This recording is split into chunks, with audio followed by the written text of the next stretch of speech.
চট্টগ্রাম বন্দরে কন্টেইনার জট কমাতে কেনা হচ্ছে প্রায় ১২০০ কোটি টাকার নতুন যন্ত্রপাতি, অর্থ মন্ত্রণালয়ের অনুমোদনের অপেক্ষায়। রাজশাহী বিশ্ববিদ্যালয়ের আবাসন সংকট বাড়ছেই, মেস আর বাসা ভাড়ায় অতিরিক্ত খরচ হচ্ছে শিক্ষার্থীদের। ওবায়দুল কাদের সাধারণ সম্পাদক নির্বাচিত হওয়ায় সারা দেশে নেতাকর্মীদের উচ্ছ্বাস, নিজ জেলা নোয়াখালীতে আনন্দের বন্যা। শুনছিলেন শিরোনাম, এবারে বিস্তারিত। দ্রুত গতিতে কন্টেইনার জট কমাতে চট্টগ্রাম বন্দরের জন্য কেনা হচ্ছে প্রায় ১২০০ কোটি টাকার নতুন যন্ত্রপাতি। এসব যন্ত্রপাতি অপারেশনাল কার্যক্রমে যুক্ত হলে বন্দরে কন্টেইনার হ্যান্ডেলিংয়ে সরকারের রাজস্ব আয় হবে বছরে ৩০ লাখ টাকা। এর ফলে ভৌগোলিকভাবে বন্দরের গুরুত্ব বেড়ে যাওয়ার পাশাপাশি দেশের অর্থনীতিও গতিশীল হবে বলে মনে করেন বন্দর সংশ্লিষ্টরা। নয়ন বড়ুয়া জয়ের তথ্যছবিতে ডেস্ক রিপোর্ট।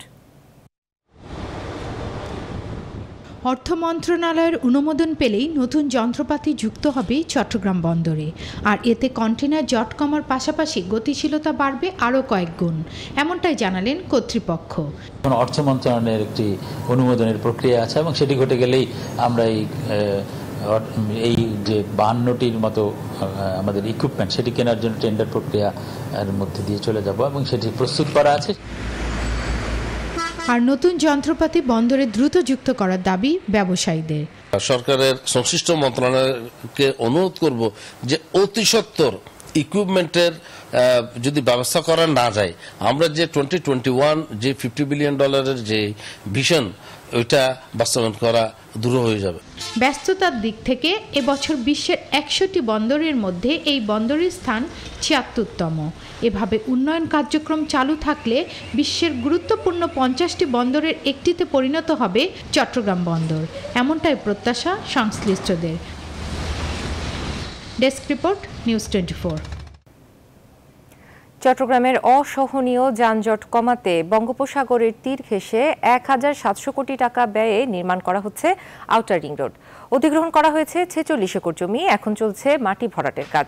সড়কটি নির্মাণ হলে চট্টগ্রামের যোগাযোগ ব্যবস্থার আমূল পরিবর্তন আসবে বলে মনে করছেন সংশ্লিষ্টরা। নয়ন বড়ুয়া জয়ের তথ্যচিত্রে আরেকটি ডেস্ক রিপোর্ট। অসহনীয় যানজটের হাত থেকে বাসিন্দাদের মুক্তি দিতে ২০১৫ সালের জানুয়ারিতে ১৭০০ কোটি টাকা ব্যয়ে আউটার রিং রোড নির্মাণের উদ্যোগ নেয় চট্টগ্রাম উন্নয়ন কর্তৃপক্ষ। পতেঙ্গা সমুদ্র সৈকত থেকে ফৌজদারহাট পর্যন্ত বঙ্গোপসাগরের তীর ঘেঁষে সড়কটি তৈরির কাজও চলছে জোরে সোরে। ২১ মিটার প্রস্থ এবং ১৭ কিলোমিটার দীর্ঘ সড়ক নির্মাণের জন্য অধিগ্রহণ করা হয়েছে ৪৬ একর জমি। রিং রোডটি চালু হলে এলাকার মানুষের যাতায়াতের অনেক সুবিধা হবে বলে মনে করছেন স্থানীয়রা। চট্টগ্রাম সিটি যানজট মুক্ত হবে, আমরা চট্টগ্রাম সিটিবাসী খুব ভালো থাকতে পারবো। সব গাড়ি এদিক দিয়ে যাইতে পারবে এবং অন্যান্য গাড়িও এদিক দিয়ে যাইতে পারবে। প্রকল্পটি বাস্তবায়িত হলে বন্যা ও জলোচ্ছ্বাস থেকে চট্টগ্রাম যেমন রক্ষা পাবে, তেমনি ব্যবসা বাণিজ্যের প্রসার ঘটবে বলে আশাবাদী সিডিএ চেয়ারম্যান। চট্টগ্রামের সর্ববৃহৎ প্রকল্প ১৭০০ কোটি টাকা ব্যয়ে ১৭ কিলোমিটার রাস্তা, তার নাম রিং রোড। এটা কাজ শুরু হয়েছে, পুরো দমে চলতেছে, ৩ বছরের প্রজেক্ট, ইনশাআল্লাহ আমরা শেষ করতে পারবো। অন্যদিকে সড়কটি চট্টগ্রাম ইপিজেডের সাথে যুক্ত হলে চট্টগ্রাম শহরের যানজট অনেকটা কমে আসবে বলে জানিয়েছে বিজিএমই এর নেতারা। রিং রোড হয় তাইলে শহরের মধ্যে যে যানজটের একটা যে অসহনীয় অবস্থান, এইটা থেকে অনেকটা শহরবাসী এবং চট্টগ্রামবাসী পরিত্রাণ পাবে। ৪ লেনের এই আউটার রিং রোডটির কাজ দ্রুত শেষ করার তাগিদ ভুক্তভোগীদের।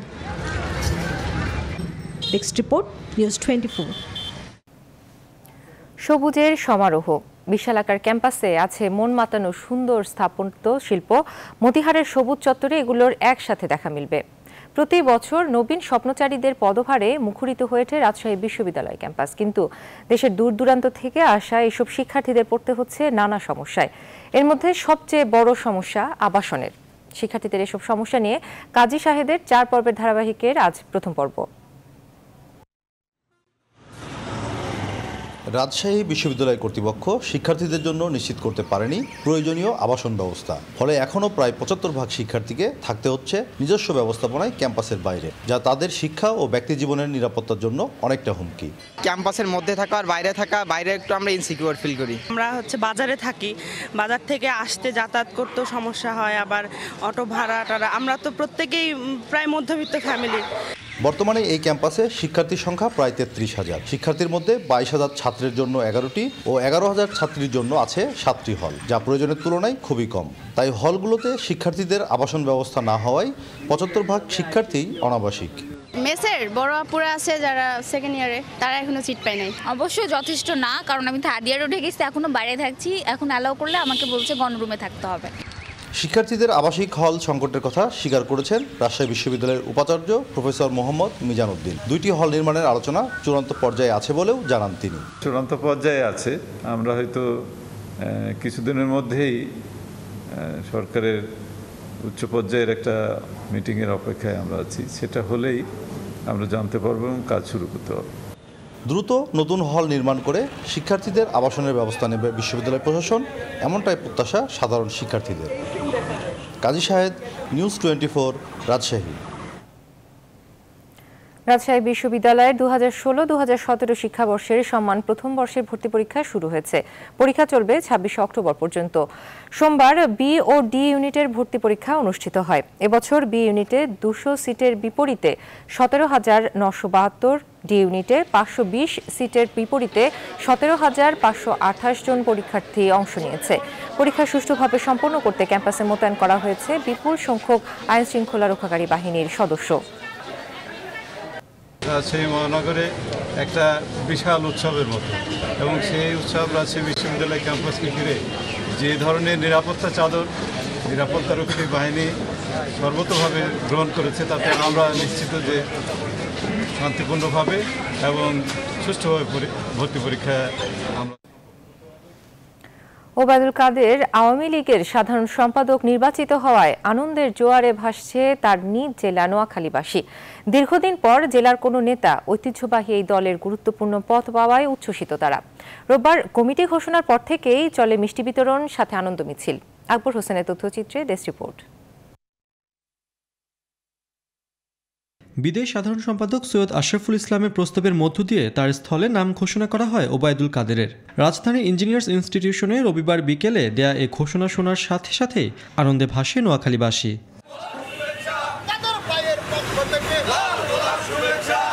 শুরু হয় মিষ্টি বিতরণ। জেলা শহরে দত্তের হাট থেকে আনন্দ মিছিল বের করে স্বেচ্ছাসেবক লীগের স্থানীয় শাখা। শুধু দলীয় নেতাকর্মী নয়, এ আয়োজনে সামিল হয় সর্বস্তরের মানুষ। স্লোগানে অভিনন্দন জানায় সফলে মন্ত্রীকে। আমাদের এমিয়া দেশের মধ্যে সেক্রেটারি হয়েছেন, তার জন্য আমরা খুশি। আমাদের এলাকার উন্নয়নের জন্য ইনশাআল্লাহ আমরা খুশি। দীর্ঘ 38 বছর পর আবারও একই জেলার কেউ এই গুরুত্বপূর্ণ পদ পাওয়ায় দলীয় সভানেত্রীকেও শুভেচ্ছা জানান তারা। আমরা নোয়াখালী আওয়ামী লীগের নেতাকর্মীরা আনন্দিত, উচ্ছ্বসিত। এই সিদ্ধান্তের প্রেক্ষিতে নোয়াখালীর আওয়ামী লীগের আন্দোলন সংগ্রাম অনেক এগিয়ে যাবে। বাংলাদেশ আওয়ামী লীগের পদ অলঙ্কৃত করেছেন, এজন্যে আমরা নোয়াখালী জেলা স্বেচ্ছাসেবক লীগের পক্ষ থেকে ওনাকে অভিনন্দন জানাই এবং আমরা আনন্দিত, গর্বিত। নোয়াখালী সরকারি কলেজ থেকে উচ্চ মাধ্যমিক পর্যায়ে কুমিল্লা বোর্ডে সম্মিলিত মেধা তালিকায় প্রথম স্থান অধিকার করেন ওবায়দুল কাদের। পরবর্তীতে পরপর 2বার নির্বাচিত হন ছাত্রলীগের সভাপতি হিসেবে। Desk report, news 24। শনিবারের জনসমুদ্রে পরিণত হওয়া সোহরাওয়ার্দী উদ্যান এখন অনেকটাই খা খা করছে। মঞ্চ সরাতে এখন কাজ করছেন শ্রমিকেরা। সম্মেলনের সরঞ্জাম সরাতে আরও অন্তত 2-3 দিন সময় লাগবে বলে মনে করছেন কর্মকর্তারা। উদ্যানে এখনও সবাইকে প্রবেশ করতে দেওয়া হচ্ছে না। আরও জানাচ্ছেন অন্তরা বিশ্বাস।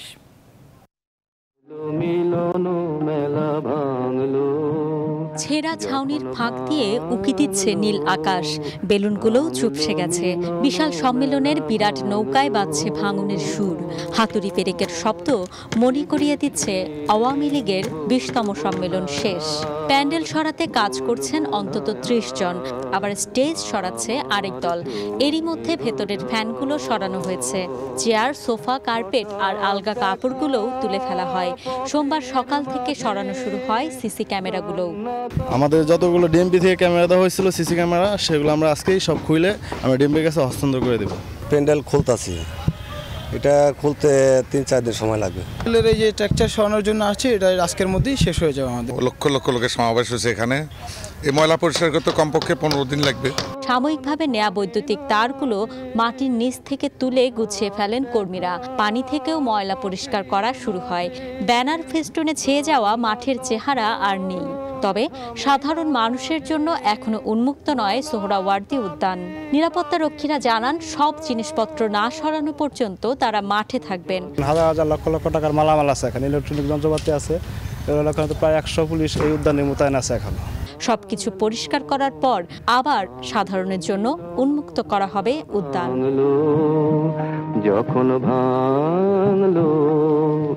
অন্তরা বিশ্বাস, নিউজ 24, ঢাকা। বাংলাদেশের সাথে যুক্তরাষ্ট্রের ব্যবসায়িক সম্পর্ক আগেও ভালো ছিল, এখন আরও এগিয়ে যাচ্ছে। এই মন্তব্য করেছেন প্রধানমন্ত্রীর পররাষ্ট্র বিষয়ক উপদেষ্টা ডক্টর গওহর রিজভী। সোমবার দুপুরে নারায়ণগঞ্জ জেলার রূপগঞ্জ উপজেলায় বাংলাদেশ পেট্রোলিয়াম কোম্পানি ও মার্কিন যুক্তরাষ্ট্রের যৌথ শিল্প প্রতিষ্ঠানের নতুন বোতল তৈরির কারখানার উদ্বোধনী অনুষ্ঠানে তিনি মন্তব্য করেন। বাংলাদেশ এবং মার্কিন যুক্তরাষ্ট্র আমাদের সম্পর্ক সত্যি অনেক গভীর এবং খুবই ভালো। যখন থেকে বাংলাদেশ স্বাধীন হয়েছে তখন থেকে আজকে যেভাবে আমাদের ভালো সম্পর্ক, এমন ভালো সম্পর্ক কখনো হয়নি। আর সেই সম্পর্কর এটা হলো একটা এক্সাম্পল।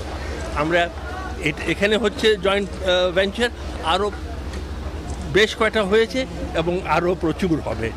তা কাজেই আজকে সত্যি বাংলাদেশের জন্য একটা ভালো দিন। সম্প্রতি চীনের সঙ্গে সিলেট ঢাকা মহাসড়ক 4 লেনে উন্নীত করার চুক্তি সই হয়েছে। আর এই চুক্তিকে ব্যবসা বাণিজ্য, শিল্পায়ন ও পর্যটনের এক নতুন সম্ভাবনা হিসেবে দেখছেন স্থানীয়রা। ব্যবসা বাণিজ্যে পর্যটনের পাশাপাশি মহাসড়কটি প্রতিবেশী দেশগুলোর সঙ্গে অর্থনৈতিক করিডোরের ভূমিকাও পালন করতে পারবে বলে মনে করছেন ব্যবসায়ী নেতারা। সাদিদ আলম নোবেলের তথ্যচিত্রে ডেস্ক রিপোর্ট।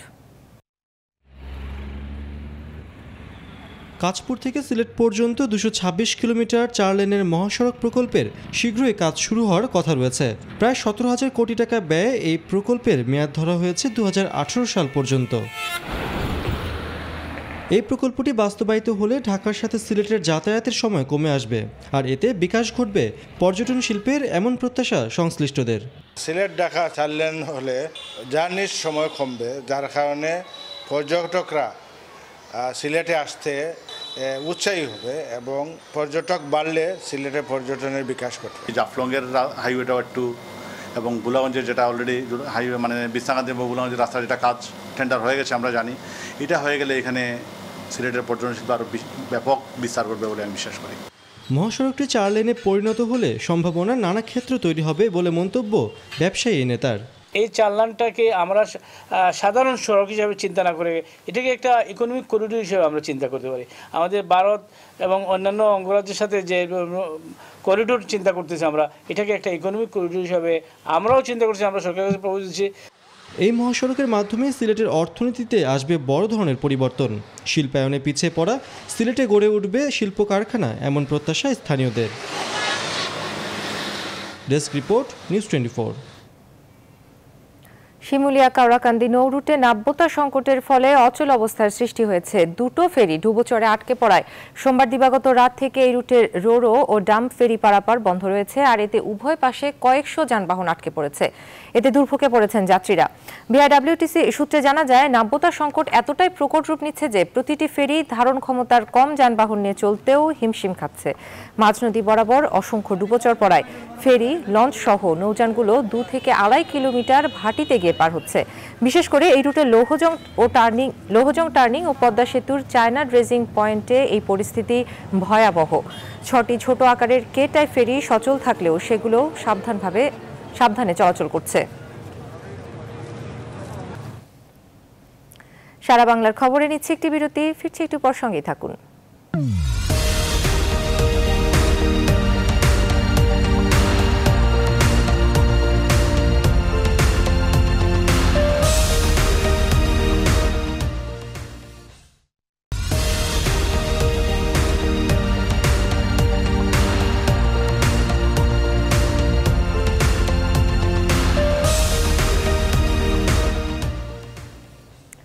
বিরতির পর আবারও স্বাগত সারা বাংলার খবরে। আপনারা দেখছেন নিউজ 24।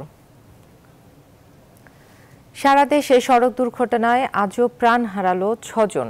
এর মধ্যে লালমনিরহাটে 3 জন, নারায়ণগঞ্জ, টাঙ্গাইল ও হবিগঞ্জে 1 জন করে মারা গেছেন।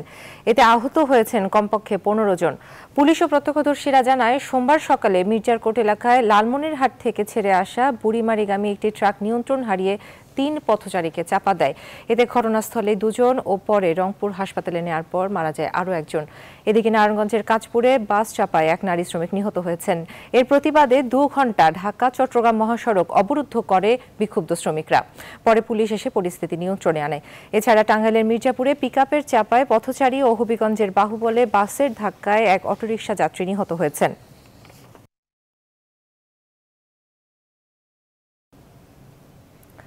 বান্দরবান পার্বত্য জেলায় পাহাড় ও ঝিরি অঞ্চলে অবাধে চলছে পাথর উত্তোলন।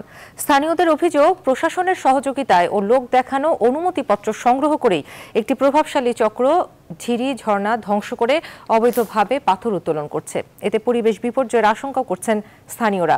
কবির হোসেনের তথ্য ছবিতে ডেস্ক রিপোর্ট।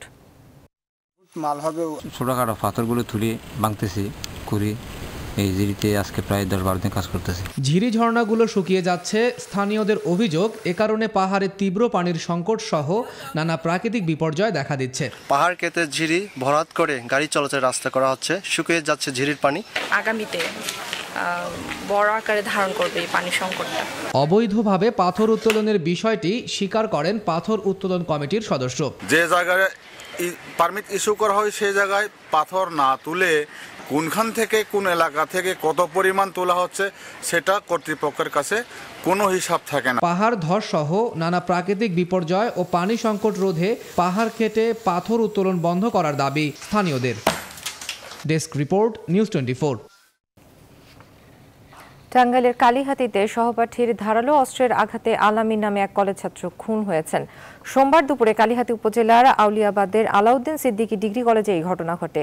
পুলিশ জানায়, রোববার উপজেলার আলাউদ্দিন সিদ্দিকী ডিগ্রি কলেজের দ্বাদশ শ্রেণীর ছাত্র আলামিন ও চান মাহমুদের মধ্যে কথা কাটাকাটি হয়।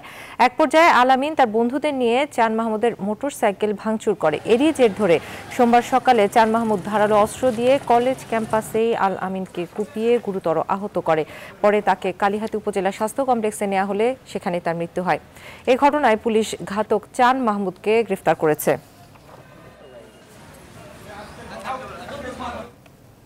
দিনাজপুর মেডিকেল কলেজ হাসপাতালের ছাদ থেকে পড়ে মাহবুব আলী নামে 1 রোগীর মৃত্যু হয়েছে।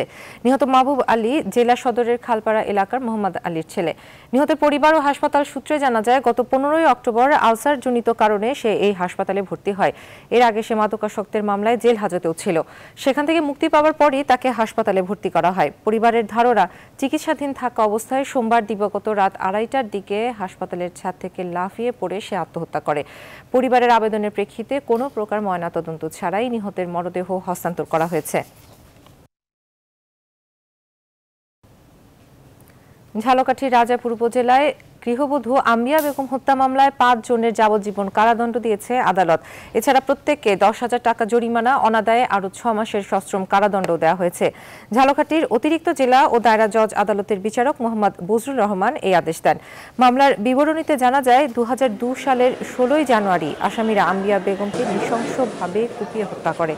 এরপর তার মেয়ে হালিমা বেগম বাদী হয়ে রাজাপুর থানায় মামলাটি দায়ের করে। পরবর্তীতে সিআইডি মামলার তদন্ত শেষে 2004 সালের 17 এপ্রিল আদালতে 5 জনকে আসামি করে চার্জশিট প্রদান করে।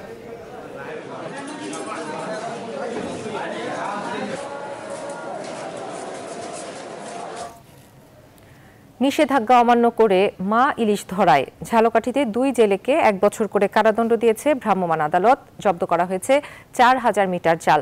ঝালকাঠির নলছিটি উপজেলার সুগন্ধা নদীতে সোমবার সকালে এই অভিযান পরিচালনা করে মৎস্য বিভাগ। এ সময় বশির হাওলাদার ও মনির তালুকদার নামে 2 জেলেকে মাছ ধরা অবস্থায় আটক করা হয়। জব্দ করা হয় 4000 মিটার কারেন্ট জাল। আটককৃত জেলেদের ভ্রাম্যমাণ আদালতে হাজির করা হলে নির্বাহী ম্যাজিস্ট্রেট ইউএনও শাহ মোহাম্মদ কামরুল হুদা তাদের প্রত্যেককে 1 বছর করে সশ্রম কারাদণ্ড দেন। ইলিশের প্রজনন মৌসুম শুরু হওয়ায় 12 অক্টোবর থেকে টানা 22 দিন ইলিশ আহরণ, মজুদ, বাজারজাত ও বিক্রির উপর নিষেধাজ্ঞা জারি করেছে সরকার।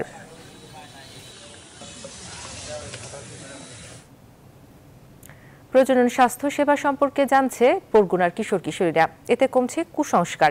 বসন্তীকালের নানা বিষয়ে তাদের প্রয়োজনীয় শিক্ষা দিয়ে সচেতন করছে কয়েকটি বেসরকারি সংস্থা।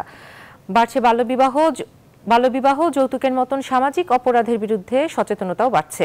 সুমন শিকদারের তথ্যচিত্রে ডেস্ক রিপোর্ট। বরগুনা সদর প্রত্যন্ত গ্রাম ঝিনাইবাড়িয়া। নাগরিক জীবনের নানা সুযোগ সুবিধা বঞ্চিত বরিশ্বর নদীর ভাঙন কবলিত এ গ্রামের মানুষ। বিভিন্ন ধরনের সামাজিক কুসংস্কারের পাশাপাশি রয়েছে নিরক্ষরতার অন্ধকারও। প্রত্যন্ত অঞ্চলের মানুষের জীবনমান উন্নয়নের লক্ষ্যে 2015 সাল থেকে নানা প্রকল্প হাতে নেয় কয়েকটি আন্তর্জাতিক সংস্থা। যুব গ্রুপ এবং যুব ক্লাবের মাধ্যমে আমরা যুবদেরকে যৌন স্বাস্থ্য, প্রজনন স্বাস্থ্যের ব্যাপারে তাদেরকে সহযোগিতা করছি, তাদেরকে শিক্ষা দিচ্ছি। এরই মধ্যে এখান থেকে প্রয়োজনীয় প্রশিক্ষণ নিয়ে অন্যদেরও সচেতন করছে এলাকার অনেক বেকার তরুণ। সবাইকে সচেতনতামূলক কাজগুলো করে যাচ্ছি এবং হতদরিদ্র যে ছেলে মেয়েগুলো আছে তাদেরকে আমি বিনা টাকায় তাদেরকে শিক্ষা দিতেছি। এমন সচেতনতার সুফল পাচ্ছেন স্থানীয় কিশোর কিশোরীরাও। বাল্যবিবাহ হচ্ছে, তবে প্রতিরোধ করতাম না। কেমন একটা ভয় জাগতো যে আসলে প্রতিরোধ করার আমার কি দরকার। আর আমি এখানে এসে দেখছি না, এটা আমাদের দায়িত্ব। আমি নিজে যা শিখছি এবার আমার বন্ধুদের, সহপাঠীদেরও শিখাই। বসন্তকালে পরিবর্তন, বাল্যবিবাহ, যৌতুক, তালাক, এই সামাজিক কুসংস্কার সম্বন্ধে আমি জেনেছি এবং আমি নিজেও সচেতন হয়েছি। মানুষের এমন সাড়া পেয়ে আগামীতে জেলার সকল গ্রামে এই কার্যক্রম ছড়িয়ে দেওয়ার আশা করছেন উদ্যোক্তারাও। সকল গ্রামে আমাদের এই কর্মসূচিটি ছড়িয়ে গেছে কিন্তু, এবং ব্যাপক একটা সাড়া পড়ে গেছে কমিউনিটির মধ্যে। আমি খুবই আশাবাদী। Desk report, news 24। সাভারে ঢাকা আরিচা মহাসড়কে বিক্ষোভ মিছিল করেছে শ্রমিকরা। বেআইনিভাবে শ্রমিক ছাঁটাই, নির্যাতন ও বন্ধ কারখানা চালু সহ 11 দফা দাবি আদায়ে 2 শতাধিক শ্রমিক এই বিক্ষোভে অংশ নেয়। সোমবার বাংলাদেশ গার্মেন্টস অ্যান্ড শিল্প শ্রমিক ফেডারেশনের ব্যানারে হেসিং সোয়েটার লিমিটেড কারখানার শ্রমিকরা রানা প্লাজার সামনে থেকে মিছিলটি শুরু করে। পরে সেটি ঢাকা আরিচা মহাসড়কের উভয় পাশ প্রদক্ষিণ করে আবারও রানা প্লাজার সামনে গিয়ে শেষ হয়। এ সময় আয়োজিত সংক্ষিপ্ত সমাবেশ থেকে বক্তারা 11 দফা দাবি তুলে ধরেন। এসব দাবি না মানা হলে আগামী শনিবার কারখানার সামনে অবস্থান ধর্মঘট পালনেরও ঘোষণা দেন তারা।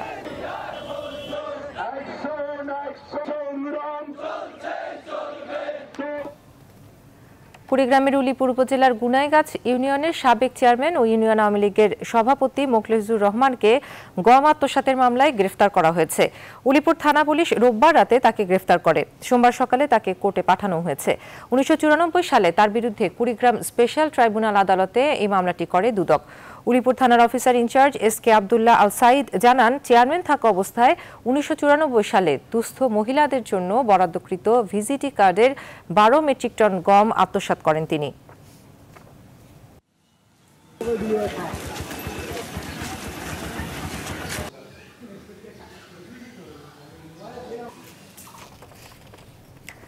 সারা বাংলার খবরে নিচ্ছে আবার একটি বিরতি, ফিরছে একটু পর, সঙ্গেই থাকুন।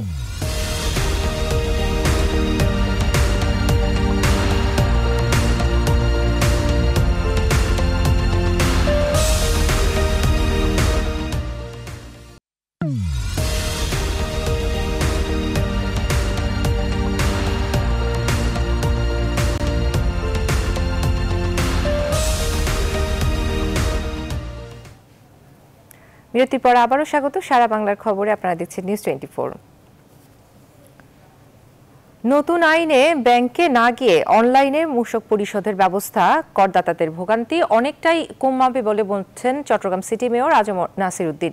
সোমবার দুপুরে চট্টগ্রামের ওয়ার্ল্ড ট্রেড সেন্টারের সম্মেলন কক্ষে মূল্য সংযোজন কর ও সম্পূরক শুল্ক আইন 2012 বাস্তবায়নের লক্ষ্যে আয়োজিত সেমিনারে প্রধান অতিথির বক্তব্যে এসব কথা বলেন তিনি।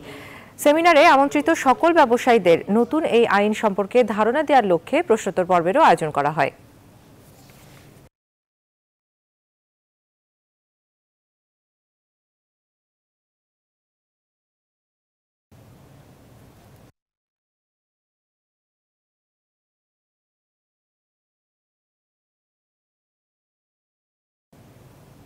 অতিবৃষ্টির ক্ষতি পুষিয়ে নিতে যশোরে চাষিরা শীতকালীন সবজি চাষে ব্যস্ত সময় পার করছেন। চাষিরা মনে করছেন বর্ষায় যে সবজির ক্ষতি হয়েছে তা কিছুটা পুষিয়ে নিতে পারবেন এই সময়। তাই শীতকালীন সবজি উৎপাদনের জন্য দিনরাত পরিশ্রম করে যাচ্ছেন তারা। কৃষি বিভাগও শীতকালীন সবজির ভালো উৎপাদনের বিষয়ে আশাবাদী। যশোর প্রতিনিধি রিপন হোসেনের পাঠানো তথ্য ছবি নিয়ে একটি ডেস্ক রিপোর্ট। শীতকালীন সবজির মধ্যে অন্যতম বাঁধাকপি, ফুলকপি, শিম, মূলা, লাল শাক ও পালং শাক। যশোরে এবার প্রায় 15,000 হেক্টর জমিতে চাষ হয়েছে এমন সব শীতকালীন সবজি। তবে এবার কয়েক দফা ভারী বৃষ্টিপাতের কারণে যশোরের চাষিরা আগাম জাতের সবজির সময় মতো বাজারে তুলতে পারেনি। এজন্য চাষ করতে হয় দ্বিতীয় দফায়। এরই মধ্যে উঠতে শুরু করেছে বাজারেও। কৃষকেরা বলছেন আগে ভাগে বাজারে ওঠায় দাম একটু বেশি পাচ্ছেন তারা। বৃষ্টিতে নষ্ট হয়ে গেছে, নষ্ট হওয়ার পর আমরা পরবর্তীতে আবার লাগাইছি, সার মাটি দিচ্ছি, চেষ্টা করতেছি ভালো বানানোর জন্য। এই বছর আমরা বৃষ্টির কারণে প্রথম দফায় মায়ের খেয়েছি এবং দ্বিতীয় দফায় সবজি লাগিয়েছে। দাম যদি ভালো হয় তাহলে তো আমাদের খরচ উঠবে। বর্ষার ক্ষতি পুষিয়ে নিতে এমন সবজি চাষকে ইতিবাচক হিসেবেই দেখছে কৃষি বিভাগ। অতি বৃষ্টির ফলে যদিও মাঠ পর্যায়ে সবজির বেশ ক্ষতি হয়েছে, তারপরেও আমরা পরামর্শ দিছি, বিভিন্ন রকমের জাত বের করেছে সবজির উপরে, ফলে সেই সবজিগুলো, সেই বীজগুলো আমরা চাষিকে যথাসময়ে সরবরাহ করেছি। দেশে সবচেয়ে বেশি সবজি উৎপাদন হয় যশোরে। এই জেলার উৎপাদিত সবজি যোগান দেয় মোট চাহিদার অর্ধেকেরও বেশি। Desk report, news 24। সংরক্ষণে অসাবধানতার কারণে মেহেরপুর হিমাগারে নষ্ট হচ্ছে অর্ধ কোটি টাকার বীজ আলু। এজন্য কর্তৃপক্ষের উদাসীনতাকেই দায়ী করে প্রতিবাদ বিক্ষোভ করছেন কৃষকরা। এই পরিস্থিতিতে শঙ্কা জেগেছে আসছে মৌসুমে আলু উৎপাদনের লক্ষ্যমাত্রা অর্জন নিয়ে। তুহিন অরণের তথ্যচিত্রে ডেস্ক রিপোর্ট। দেশে আলু উৎপাদনের জন্য খ্যাত জেলাগুলোর মধ্যে মেহেরপুরও একটি। উর্বর মাটি ও ফলন ভালো হওয়ায় প্রতি বছরই এখানে বাড়ছে আলু চাষ। সংকটকালে বিক্রি, বীজ উৎপাদন সহ নানা কারণে কৃষকরা হিমাগারে আলু সংরক্ষণ করেন। হিমাগার কর্তৃপক্ষের অসতর্কতার কারণে এবার লোকসানে পড়েছেন কৃষকরা।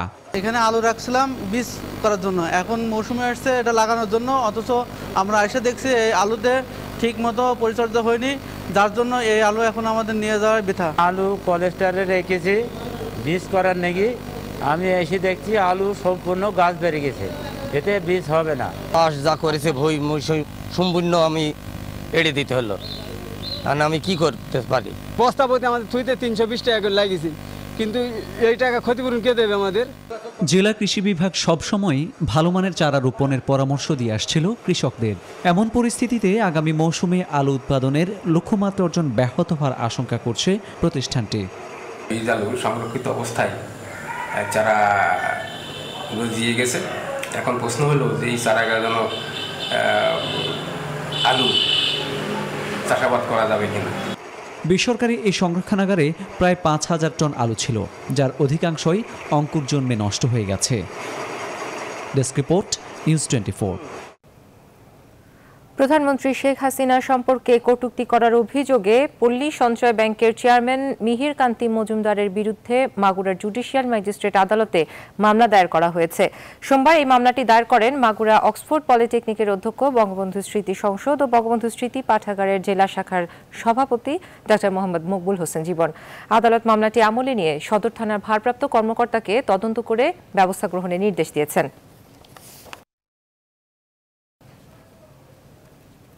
উন্নত স্যানিটেশন, সুস্থ জীবন, এই প্রতিপাদ্য বিষয়কে সামনে রেখে মেহেরপুরে জাতীয় স্যানিটেশন মাস ও বিশ্ব হাত ধোয়া দিবস পালিত হয়েছে।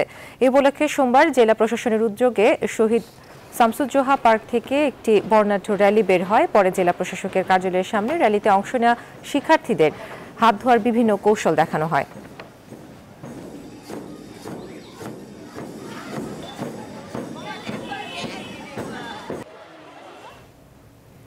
পুলিশি হয়রানির অভিযোগে লক্ষ্মীপুরে সংবাদ সম্মেলন করেছে ভুক্তভোগী এক পরিবারটির অভিযোগ, গত শুক্রবার সন্ধ্যায় 7:30টার দিকে শহরের বেরির মাথা এলাকা থেকে সদর থানার এসআই কাউসারের নেতৃত্বে পুলিশ সদস্যরা বিনা কারণে তাদের সন্তান জুয়েলকে আটক করে থানায় নিয়ে যায়। পরে থানায় যোগাযোগ করেও আটকের কারণ জানতে পারেননি তারা।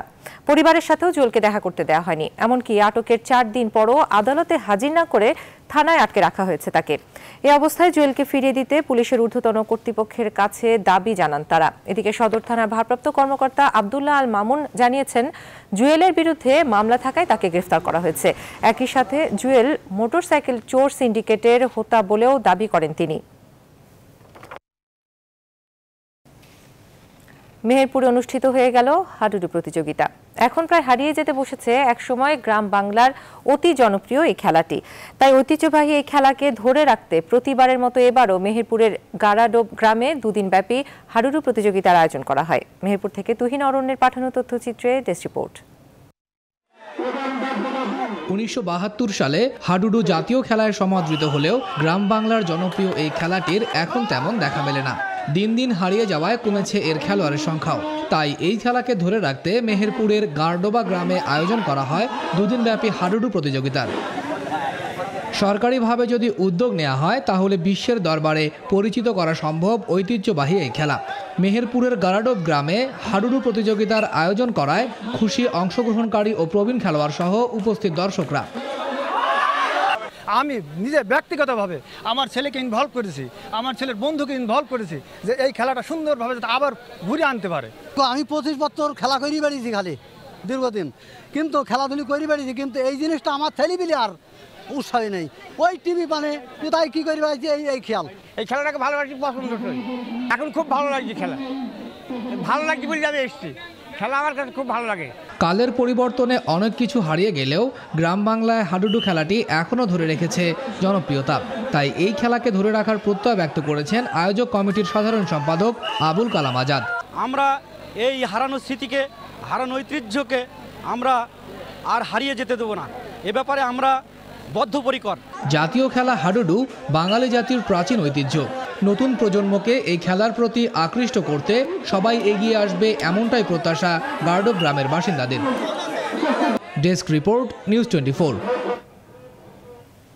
বাংলাদেশের ক্রীড়াঙ্গনে নড়াইল জেলার খেলোয়াড়দের রয়েছে বিশেষ অবদান। ক্রিকেট অঙ্গনে মাশরাফি বিন মুর্তজা, ডলার মাহমুদ, টেবিল টেনিসে খন্দকার মোস্তফা বিল্লাহ, এডিসন পাপ্পু, সাইক্লিংয়ে জাতীয় পর্যায়ের স্বর্ণপদক বিজয়ী অভি, পারুদের মতো বড় কিছু করার স্বপ্নে বিভোর নড়াইলের খুদে জিমনাস্টরা। আর তাদের সেই স্বপ্ন পূরণের লক্ষ্যে জেলায় শুরু হয়েছে জিমনাস্ট প্রশিক্ষণ। নড়াইল থেকে প্রতিনিধি সাজ্জাদ হোসেনের পাঠানো তথ্যচিত্রে ডেস্ক রিপোর্ট।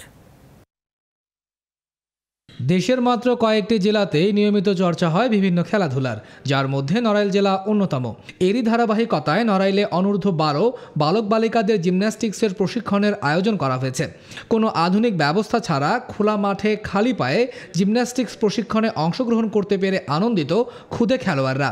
প্রত্যাশার সুযোগ সুবিধা পেলে ভালো কিছু করার।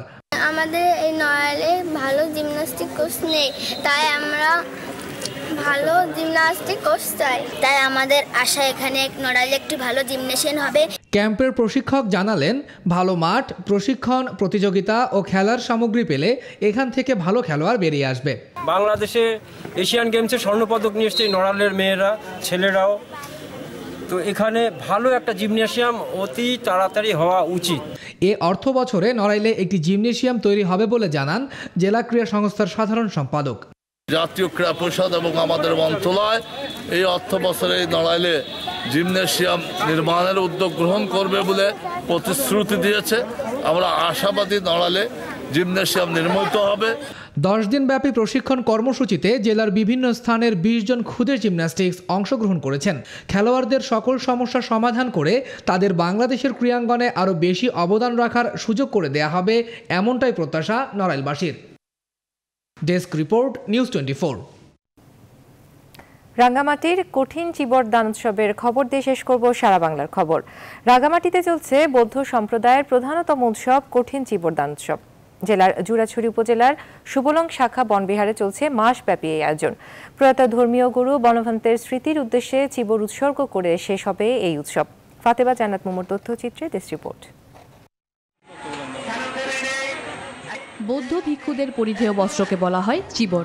তাই বৌদ্ধ সন্ন্যাসীদের পরিধেয় বস্ত্রের অভাব দূর করতেই কঠিন চিবর দান অনুষ্ঠান। কোনো রকম বিরতি ছাড়াই 24 ঘন্টার মধ্যে সুতা কেটে তৈরি হয় চিবর বা পরিধেয় বস্ত্র। 24 ঘন্টার মধ্যে সেটা বয়ন করে তারপর সেটা দান করা হয়। তাদের সবচেয়ে বড় দান কঠিন চিবর দান, আজকে সে অনুষ্ঠান উদযাপিত হচ্ছে এজন্য। বিশাখা প্রবর্তিত নিয়মে অক্লান্ত পরিশ্রমের মাধ্যমে বুদ্ধের অনুসারীদের এই আয়োজনে ভান থেকে দেওয়া হয় পরিধেয় বস্ত্র কঠিন চিবর। বিশাখা বুদ্ধের কাছে গিয়া উনি প্রার্থনা করছিলেন যে প্রত্যেক ভিক্ষু সংঘের বুদ্ধের অনুসারী যে সমস্ত ভিক্ষু সংঘ ছিলেন ওনাদের জন্য এই যে চিবর দান করার জন্য। ধর্মীয় অনুশাসন মেনে জাতিতে জাতিতে সম্প্রীতি প্রতিষ্ঠার আহ্বান জানান উৎসবে আসা বৌদ্ধ ভিক্ষুরা। এই বিভয় আসক্তি বা তৃষ্ণা ইহানের বিরুদ্ধে ব্যবস্থা নিতে পারছে ভগবান বুদ্ধর ধর্ম প্রধান উপদেশ দেন। চিবর দানের মাধ্যমে মুক্তির অহিংসা বাণী ছড়িয়ে যাক মানুষে মানুষে, এমনটাই প্রার্থনা বৌদ্ধ ধর্মাবলম্বীদের। যথাসত্য সার ধর্ম লাভ করে ফেললে। Desk report, news 24। দর্শক, প্রধানমন্ত্রীর কার্যালয়ে মিডিয়া সেন্টারের উদ্বোধন করছেন প্রধানমন্ত্রী তথ্য প্রযুক্তি বিষয়ক উপদেষ্টা সজীব ওয়াজেদ। আমরা এখন সরাসরি চলে যাচ্ছি সেখানে। মাননীয় প্রধান অতিথি এবং মাননীয় উপদেষ্টাকে তার সঙ্গে রয়েছেন আমরা অন্যান্য আমাদের মাননীয় পরিষদ সদস্যবর্গ, মাননীয় উপদেষ্টা সচিব মহোদয় দেখলাম, আমাদের যারা সবাই সভাপতি যারা রয়েছেন, আমাদের এই এন্ডে সকলের পক্ষ থেকে আন্তরিক কৃতজ্ঞতা ধন্যবাদ জানাই। আপনার এই আজকে উদ্বোধনের ফলে এটা আমি মনে করি এত অঞ্চলের মানুষের জীবনে, বিশেষ করে ছাত্রছাত্রীদের মধ্যে সারা জীবন একটা ইন্সপিরেশন হয়ে কাজ করবে। চট্টগ্রাম বন্দরে কন্টেইনার জট কমাতে কেনা হচ্ছে প্রায় 1200 কোটি টাকার নতুন যন্ত্রপাতি, অর্থ মন্ত্রণালয়ের অনুমোদনের অপেক্ষায়। রাজশাহী বিশ্ববিদ্যালয়ের আবাসন সংকট বাড়ছেই, মেস আর বাসা ভাড়ায় অতিরিক্ত খরচ হচ্ছে শিক্ষার্থীদের। ওবায়দুল কাদের সাধারণ সম্পাদক নির্বাচিত হওয়ায় সারা দেশে নেতাকর্মীদের উচ্ছ্বাস, নিজ জেলা নোয়াখালীতে আনন্দের বন্যা।